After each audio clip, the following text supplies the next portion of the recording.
नमस्कार दोस्तों, OCN network में आपका स्वागत है। तो शिमला में हाई वोल्टेज ड्रामा चल ही रहा है और कुछ अजीबोगरीब घटनाएं हुई हैं। ये जो कांग्रेस आए दिन कहती रहती है कि भारतीय जनता पार्टी के बारे में कि लोकतंत्र की हत्या कर दी, वो आज हमने शिमला में हिमाचल विधानसभा में होते हुए देखी है। भारतीय जनता पार्टी के 15 एमएलए को सस्पेंड कर दिया गया।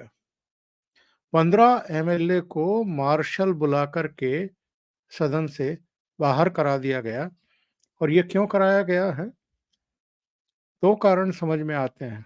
एक, अगर वो सदन में रहते और जिन 6 कांग्रेस के एमएलए ने राज्यसभा सीट के लिए वोट डालते हुए कांग्रेस से बगावत की है और भारतीय जनता पार्टी के कैंडिडेट हर्ष महाजन को वोट किया है, वो भी सदन में मौजूद थे। बजट पारित करना था सुक्खू सरकार को। संकट के बादल लटक रहे थे उसके सिर पर कि अगर वो बजट पारित नहीं करा पाई, यानी जो बजट का प्रस्ताव है वो गिर गया, तो सरकार भी फ्लोर पर ही गिर जाएगी और ऐसे में कांग्रेस को सत्ता से बाहर जाना पड़ता और नई सरकार के दरवाजे खुल गए होते। तो क्या रास्ता अख्तियार किया कांग्रेस ने? और जयराम ठाकुर, जो भारतीय जनता पार्टी के पूर्व मुख्यमंत्री हैं, उन्होंने खुला आरोप लगाया है। वो नेता प्रतिपक्ष भी हैं और जिन 15 एमएलए को सस्पेंड किया गया है, उनमें जयराम ठाकुर भी हैं, यानी नेता प्रतिपक्ष भी उसमें इंक्लूड हैं। जयराम ठाकुर का कहना ये है कि ये सरकार यानी सुक्खू सरकार राज्यसभा चुनाव में भी ये साबित हो गया है और इस समय भी चूंकि इनके कांग्रेस के 6 एमएलए भारतीय जनता पार्टी के साथ आ गए हैं, 3 निर्दलीय भी भारतीय जनता पार्टी के साथ आ गए हैं, तो अब ये सरकार अल्पमत में है। संख्या की दृष्टि से अगर देखें तो 34 की संख्या कांग्रेस के पास दिखाई दे रही है और 34 की ही संख्या अब भारतीय जनता पार्टी के साथ दिखाई दे रही है। बहुमत के लिए 68 के सदन में 35 एमएलए का समर्थन किसी भी सरकार या चीफ मिनिस्टर को चाहिए और चूंकि अब 34 एमएलए इनके पास हैं, इसलिए ये अपना बहुमत खो चुके हैं और इनको इस्तीफा दे देना चाहिए। तो सवाल ये है, इनके सामने संकट ये था कि बजट पारित करें तो सदन में ही सरकार गिर जाएगी, क्योंकि वो 6 एमएलए तो बीजेपी के साथ आ गए और 3 एमएलए भी बीजेपी के पास चले गए। इनके पास सदन में बहुमत नहीं था। जयराम ठाकुर का कहना यह है कि बिना किसी कारण के इन्होंने हमारे 15 एमएलए को नामित किया और उनको सदन से निष्कासित कर दिया, सस्पेंड कर दिया। इनको पता था कि अगर भारतीय जनता पार्टी के 15 एमएलए हम सस्पेंड कर देते हैं, तो भाजपा के पास 10 एमएलए बचेंगे। फिर 6 एमएलए अगर जो कांग्रेस के बागी हैं, वो भी मिल जाएं और 3 और भी मिल जाएं जो निर्दलीय हैं, तो इनकी कुल संख्या ही 19 तक पहुंचती है।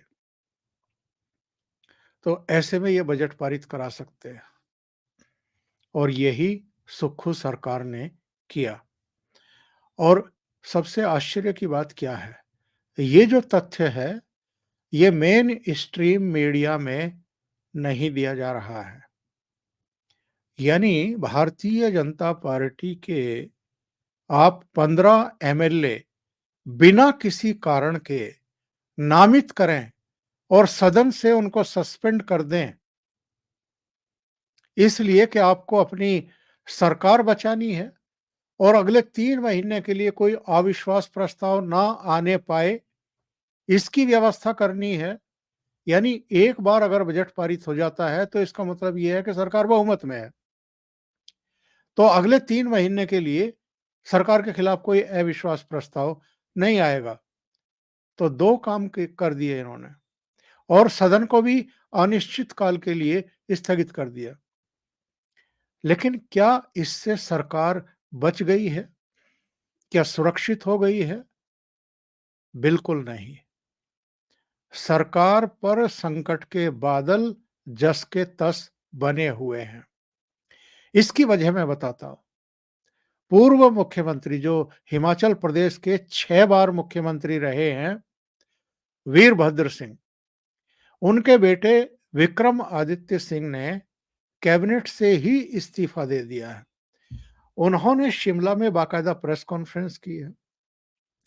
प्रेस कॉन्फ्रेंस में मुख्यमंत्री पर बेहद गंभीर आरोप लगाए हैं और एक तरीके से ये वीरभद्र परिवार की तरफ से बगावत मानी जा रही है।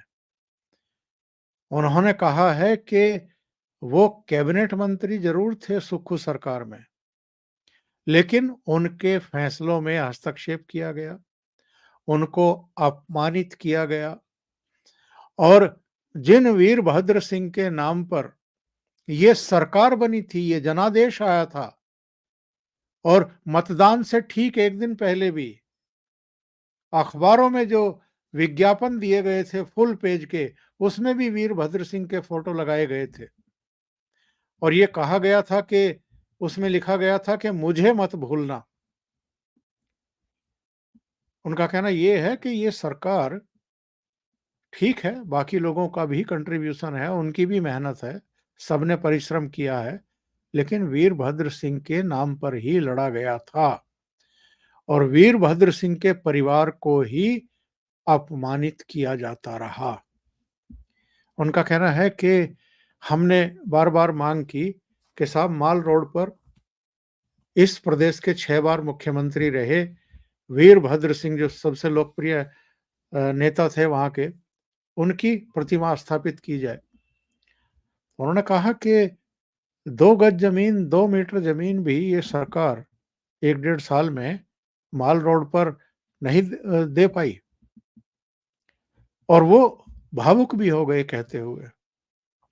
तो एक बात तो साफ हो गई है, हालाँकि उनका कहना था कि राज्यसभा चुनाव में हमने कांग्रेस के प्रत्याशी के पक्ष में ही मतदान किया है। यानी विक्रमादित्य सिंह ने कांग्रेस के पक्ष में ही मतदान किया है। लेकिन जो 6 बागी एमएलए हैं कांग्रेस के, उनमें से 3 तो अकेले मुख्यमंत्री सुखविंदर सिंह सुक्खू के गृह जिले से ही आते हैं, जिन्होंने बगावत की है और इनमें 2 ऐसे हैं जो मंत्री ना बनाए जाने से बेहद नाराज हैं। जो बाकी हैं, वो अपनी उपेक्षा और सुनवाई ना होने की वजह से नाराज हैं और ये जितना घटनाक्रम है और इससे जिस तरीके से अब निपटने की कोशिश कांग्रेस नेतृत्व करने की कोशिश कर रहा है। भूपेंद्र सिंह हुड्डा को भेजा है, जो हरियाणा के पूर्व मुख्यमंत्री हैं। कर्नाटक के deputy chief minister DK Shiv Kumar को भेजा गया है। उन सबको कहा गया है कि सभी विधायकों से आप बातचीत करिए, उनको समझाइए, ये संकट किसी तरीके से टालिए। सरकार को बचाना है, कुल मिलाकर के प्रयास इनका ये है इस समय। इसके लिए बीच में ये भी खबर आई थी कि अगर मुख्यमंत्री की बलि लेनी पड़े यानी सुखविंदर सिंह सुक्खू को हटाना पड़े, तो भी हटाने पर विचार किया जा सकता है और किसी दूसरे को मुख्यमंत्री बना करके कम से कम सरकार बचाई जाए। क्योंकि विक्रमादित्य सिंह ने प्रेस कॉन्फ्रेंस में ये बात कही है कि हमने अपनी नाराजगी भी और अपनी इच्छा भी कांग्रेस नेतृत्व तक पहुंचा दी है। उनका कहना है कि उनकी प्रियंका गांधी वाड्रा से बातचीत हुई है। अब गेंद जो है वो कांग्रेस नेतृत्व के पाले में है। उनको फैसला करना है कि यहाँ सरकार रहेगी या नहीं रहेगी, सुक्खू मुख्यमंत्री रहेंगे या कोई और मुख्यमंत्री रहेंगे। बीच में एक खबर चली कि सुखविंदर सिंह सुक्खू ने इस्तीफे की पेशकश कर दी है। लेकिन उसके बाद उनका बयान आया, वो मीडिया के सामने आए। उन्होंने कहा कि मैंने कोई इस्तीफे की पेशकश नहीं की है और ये सरकार तो 5 साल तक चलेगी, यानी वो 5 साल तक मुख्यमंत्री रहेंगे। उनके कहने का तो आशय यही है ना कि मैं 5 साल तक मुख्यमंत्री रहूँगा। भले ही उन्होंने ये बात ना कही हो, लेकिन ये सरकार यानी उनकी सरकार 5 साल तक काम करती रहेगी। ये या तो दंभ हो सकता है या अति आत्मविश्वास हो सकता है या अपने समर्थकों को भ्रम की स्थिति में बनाए रखने की स्थिति हो सकती है। क्योंकि अगर आपके पास 34 की स्ट्रेंथ है, तो आप बहुमत तो खो चुके हैं और बजट पारित कराने के लिए आपको भारतीय जनता पार्टी के 15 एमएलए को सस्पेंड करना पड़ा। सवाल तो इस पर भी खड़े होंगे और इस घटना के तुरंत बाद जयराम ठाकुर जो पूर्व मुख्यमंत्री हैं और नेता प्रतिपक्ष हैं, वो अपने एमएलए के साथ राजभवन भी गए। राज्यपाल से उन्होंने मुलाकात की और पूरे घटनाक्रम पर उनको जानकारी दी और जाहिर है, सरकार के तौर तरीकों और स्पीकर के तौर तरीकों पर सवाल खड़े करते हुए अपनी गहरी नाराजगी व्यक्त की है। अब सवाल ये है कि यहाँ से होगा होगा क्या? क्या सरकार बच जाएगी? जो 6 एमएलए बगावत पर उतारू हैं और जो आज सदन में मौजूद थे और सदन में जाते हुए उन्होंने मीडिया से बात भी की है। उन्होंने साफ-साफ घोषणा कर दी है कि हम अब भारतीय जनता पार्टी के साथ हैं। यानी अगर कांग्रेस नेतृत्व उनको सस्पेंड करता है या निष्कासित करता है, तो ऐसी हालत में भी वो भारतीय जनता पार्टी के साथ ही रहेंगे। और जो 3 निर्दलीय एमएलए हैं, उन्होंने भी यही कहा है कि हम भारतीय जनता पार्टी के साथ हैं। तो ऐसे में क्या अल्पमत सरकार चलाएँगे? और जब-जब सदन बुलाया जाएगा, तो आप बार-बार भारतीय जनता पार्टी के विधायकों को सस्पेंड करेंगे? क्या ये कारनामा करेंगे मुख्यमंत्री पद पर बने रहने के लिए? क्या ये संभव है? और अगर संभव नहीं है, तो क्या कांग्रेस नेतृत्व वहाँ मुख्यमंत्री बदलेगा? किसको मुख्यमंत्री बनाया जाएगा? और मुख्यमंत्री आप बदल भी दें, तो जो 6 बागी एमएलए आपके हैं और विक्रमादित्य सिंह भी, जो वीरभद्र सिंह के बेटे हैं, अगर उनकी माताजी को मुख्यमंत्री नहीं बनाया जाता या उनको नहीं बनाया जाता या जो उनके खेमे में माने जाते हैं deputy chief minister Mukesh Agnihotri को नहीं बनाया जाता है, तो क्या वो और उनका जो खेमा है, वो सब बने रहेंगे? इसका जवाब है कि आगे भविष्य बताएगा कि वो साथ रहेंगे या नहीं रहेंगे। लेकिन इस समय तो ये लगता है, जिस तरह के वहाँ हालात बन गए हैं, उनमें देर-सवेर कांग्रेस सरकार का पतन लगभग तय है। यानी फौरी तौर पर आप जो गिमिक्री की है आपने, जो बंदोबस्त किए हैं, उनके ज़रिए आप लोगों को भ्रमित कर सकते हैं। बजट भी पारित कराने का उपक्रम कर सकते हैं। लेकिन जो एक नैतिक बल होता है और कानूनी तौर पर भी अगर आप देखें, तो भी आप एक गलत पाले में खड़े हुए दिखाई दे रहे हैं। जिस तरीके से अभिषेक मनु सिंघवी ने हारने के बाद कांग्रेस के बागी एमएलए के सिर पर ठीकरा फोड़ा, भारतीय जनता पार्टी के सिर पर ठीकरा फोड़ा। यहाँ भी हम देख रहे हैं दिल्ली में भी एक पूरा वर्ग है जो प्रधानमंत्री नरेंद्र मोदी, अमित शाह, जेपी नड्डा और भारतीय जनता पार्टी को इस पूरे घटनाक्रम के लिए जिम्मेदार ठहराने की कोशिश कर रहा है। लेकिन हकीकत क्या है? हकीकत ये है कि कांग्रेस की अंदरूनी कलह है, वहाँ खेमेबंदी है और ख़ास तौर से जो वीरभद्र सिंह परिवार का खेमा है, वो सुखविंदर सिंह सुक्खू को एज़ चीफ मिनिस्टर पचाने को, हज़म करने को, स्वीकार करने को तैयार नहीं है। तब भी नहीं था जब इनको चीफ मिनिस्टर बनाया गया था, आज भी नहीं है। और ये जो बगावत आपको दिखाई दे रही है, ये जो सुक्खू की कुर्सी हिलती हुई दिखाई दे रही है, इसकी मेन वजह यही है। और इससे भी बड़ी वजह ये है कि जिस तरीके से भारतीय जनता पार्टी अलग-अलग राज्यों में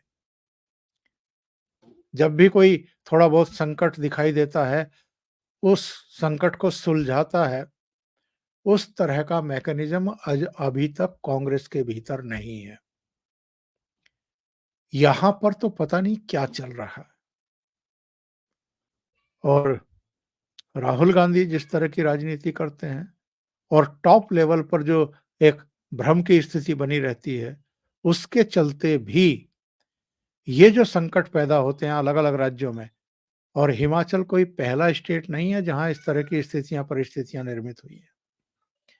इससे पहले अगर हम देखें तो मध्य प्रदेश में भी सरकार गिरी थी, कमलनाथ की। ज्योतिरादित्य सिंधिया ने खुली बगावत की थी। महाराष्ट्र में वहाँ भी कांग्रेस में भले ही बगावत ना हुई हो, लेकिन शिवसेना में बगावत हुई थी और सरकार गिर गई थी। उससे पहले कर्नाटक में तो कांग्रेस में भी बगावत हुई थी, जेडीएस में भी बगावत हुई थी और वहाँ भी सरकार चेंज हुई थी। तो वो एक कहावत है ना कि आप आईने की धूल साफ करने में लगे हुए हैं, जबकि धूल आपके चेहरे पर थी।